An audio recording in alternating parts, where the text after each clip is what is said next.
Hey guys, welcome back. Today I want to talk about mineral sites, some of the benefits, and one of the myths. So first let's talk about the myth. There's a lot of people out there that are under the belief that if you add mineral sites or mineral blocks, it's going to lead to a big jump in antler size. Now, when you add those mineral sites, you're providing the deer with minerals that their diet is lacking. But the biggest thing that you're providing them is salt. If you look on the label for a lot of the mineral blocks, the loose minerals, you're going to see in excess of 90% salt content, which isn't necessarily a bad thing. Unless you live within 50 miles of the coast, your soil is going to have a salt deficit. So deer are lacking sodium in their diet, as well as the other minerals. So with that highest salt content, you're going to attract bucks. You're going to get a lot of deer activity on that mineral site, which can lead to a lot of pictures on that camera, which is how a lot of people judge the success of that site. So that's why they put such a high salt content in there, because that salt is guaranteed to bring the deer in and give you a lot of pictures. So some people think that that's a waste of money. Well, for the price of those blocks, maybe it is. You can mix your own minerals and get about 200 pounds of loose minerals for the price that you're going to pay for about 50 pounds of one of the commercial bags.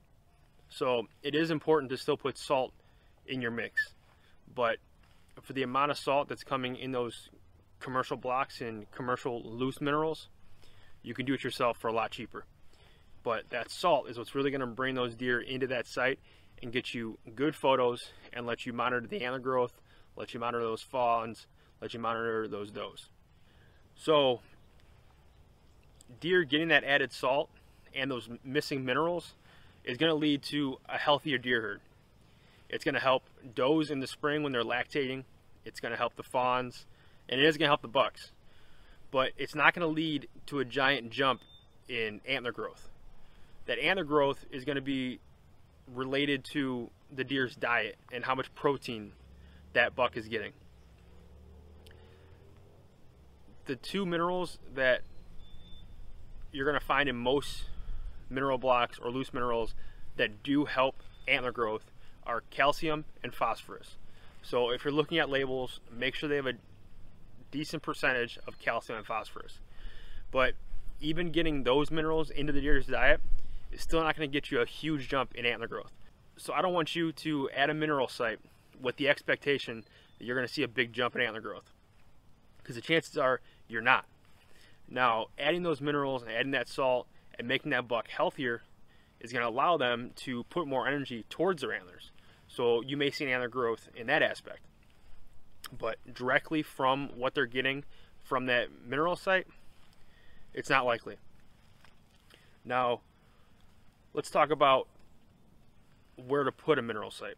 So the best place to put a mineral site is going to be somewhere where the deer are going to find it easily. So between bedding and food, bedding and water, food and water. I like to place it between food and water and bedding. So the site that I have right here was loose mineral last year and a block. I'm going to do the same thing again this year. As you can see, the ground was already being disturbed by the deer this year before I even touched it. So there are still minerals in that soil. Now, this is placed between bedding and the food plot that I'm working on currently, which I'm doing the video series on. I'll put the link for those videos up here at the top. Now, I believe that no matter where you put that mineral site, the deer are going to find it. It's just going to take them time. So placing it in between bedding and food or bedding and water is just going to speed up that process and let them find it quicker. But like I was saying, a lot of those minerals have a high concentration of salt. So putting it near water is going to make sense.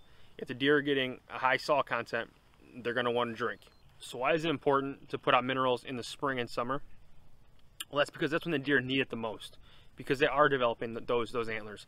They are nursing fawns, and most of their diet at that time is made up of lush green growth from the spring. So they're lacking a lot of those minerals and a lot of that sodium. So let's talk about what mineral sites are best used for. Mineral sites are best used as an observation site for a camera site. Yes, the deer are going to benefit from them. It's going to help your herd. No, it's not going to give you a dramatic jump in antler size, but it is going to give you a good spot to put a camera to watch that antler growth in the spring, in the summer, to help those does as they're nursing fawns, to get pictures of the fawns and see how many fawns are dropping. So overall, our mineral site's worth it. Yes, adding those minerals, adding that salt is going to benefit the deer herd, but it's going to benefit you because it's going to give you a great place to put a trail cam and really be able to observe your herd in the spring and summer. You'll be able to watch that antler growth, you'll be able to see if the fawns are dropping, you'll be able to check on those does. So overall, mineral sites are a good tool to add to your management plan. I just don't want you to go into it with this false expectation that you're going to see a dramatic jump in antler growth just because you added minerals to your property.